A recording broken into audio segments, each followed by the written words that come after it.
Hey y'all, welcome to Yoga with Lisa and into my backyard. I would like to talk a little bit about real estate today because a wise yogi once said, once you know yoga, it's your duty to share. And I feel a little bit about my profession and my ability to share what I know about real estate. So the most recent news story, the National Association of Realtors has been in the news a lot lately. And the most recent news story was a $1.8 billion settlement that happened last week. This settlement was really, it's going to make attorneys money, but the idea and the media push behind it was that realtors have been getting paid too much. So especially realtors that help buyers. That is who this settlement was pretending or supposed to help, and I'm going to tell you why I think it's actually going to be a challenge and harmful to buyers. And I'm going to share my 3 pros and my 3 cons around this new $1.8 billion settlement against the National Association of Realtors. So please, when you get a chance, please go ahead and subscribe, like, share, and comment so that you can keep up to date with the yoga and real estate tips that I'm going to share with you here in Central Florida. So this National Association of Realtors settlement, $1.8 billion, was settled because, like I said, they thought they were helping buyers, and they decided that buyer agents have been getting paid too much. So buyer agents and realtors in general have been getting paid with the same formula for decades. The sellers have always been offering a commission to a selling agent as well as an agent that helps a buyer. Here in the state of Florida, we have always had the option for sellers to offer just $1 commission. There's never been a law that says they have to offer any particular standard. There is no standard. It's always negotiable, but $1 was the minimum that had to be put into the multiple listing service per our realtor board here in Central Florida. So what this means is it's not a huge change for us. Now sellers will have the option to offer nothing, offer zero to buyer agents. And so the 3 pros and the 3 cons I have around that are, there's going to be some changes. The state of Florida is working right now on developing a stronger buyer-broker agreement. This is something I have been using as a value proposition with my buyers for 6 years. This is not something new for me. I've been using this as a way to protect my integrity of my business and the integrity of our industry for 6 years. I call it a loyalty agreement, and it's when I meet with my buyers before we go out and start looking at properties, and I share everything that I promise to do for them, and in return it's what I ask from them in return. And there are a few more details around agency and commissions and things like that. So this is not new for me. This is something I've been doing for 6 years. So it's going to be something new for a lot of agents. Even agents that have been in business longer than me don't always use this. You may remember a while back I posted something about Beverly Carter. It's something I share every year, and she's a realtor that was killed in a showing. So I've been using it for my own protection, and also because, like I said, it's my value proposition, and it's how I protect my buyers as well as we go throughout the transaction. My new brokerage, the timing of my move could not be better, because my new brokerage has been spending some really valuable time training on this and how to approach it and how to communicate about it, and that it's our business to share it and to educate you on what it is. And if you have questions, just call me.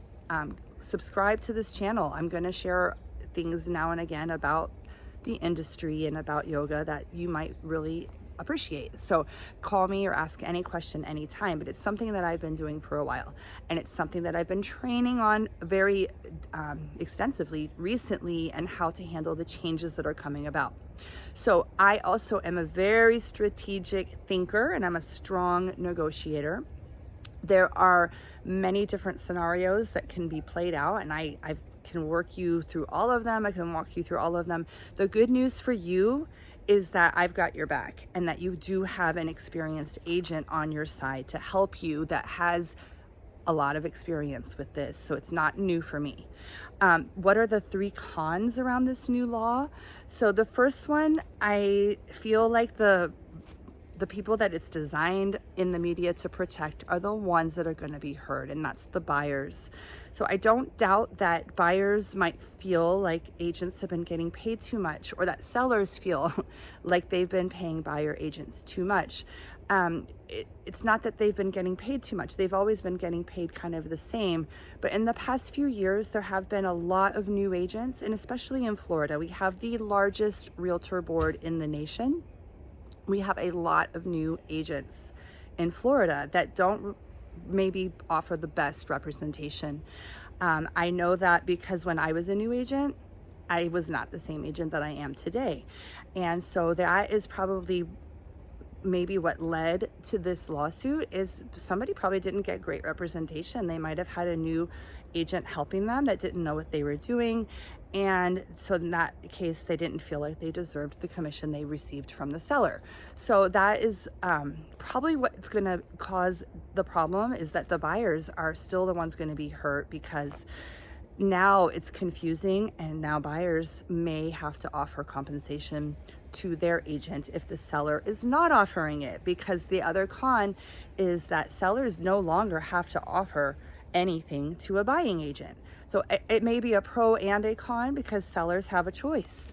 And like I said a minute ago, I'm a very strategic thinker. I'm a great negotiator. So if I'm helping you buy or if I'm helping you sell, I already know how to work through this and how I can make it a win-win situation. New agents that are new to the business are not going to be as experienced in how to navigate this system. Agents that join teams are typically new agents. When I was a brand new agent, I joined a team because I really valued the support and systems I was given. And I couldn't become the agent I am today without doing that. What you need to know is a lot of the agents that work with buyers are hired onto teams because there's an agent that's the list agent that owns the team, and then the rest of the agents work with buyers, and they are generally new agents that don't know how to work this system or how to negotiate on your behalf, and don't know the contract quite as well as an experienced agent like myself. So that is one of the other cons. The third con is it's new, it's confusing. A lot of people have questions. People are going to hesitate on what to do and how to handle it. And once again, I am very confident that I can answer your questions and help you. I can protect the industry and the integrity of my business, and this is something that's not new to me. So thanks for listening. Not something for you to be too concerned about. Like I said, sellers, you now have an option, and buyers, I have lots of information to share with you on how this is not going to change very much at all when you work with me. Peace. Please, again, subscribe, like, comment, and share, and call me anytime. Have a great day. There are pros and cons that go along with this, and I'm very familiar with how it works. Pro number 1, the buyer-broker agreement has been a non-negotiable in my business for 6 years. I know this. Pro number 2, Premier Sotheby's International Realty has been proactively training and preparing for this. Like I said, I know this. Pro number 3, I am a strong negotiator and I know my way around a contract. The top 3 cons, if there are any, because I don't foresee there being a whole lot of change for me. Unfortunately, buyers are the ones that are ultimately hurt, while attorneys are going to make money. Buyer agents and agents that are on a team are traditionally brand new agents. And this could be why buyers felt they weren't getting the best representation.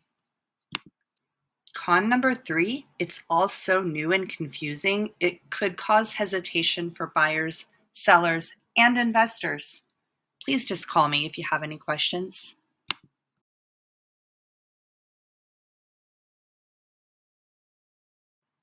Thanks again, and don't forget to subscribe, like, share, and comment. I look forward to hearing from you. Have a great day.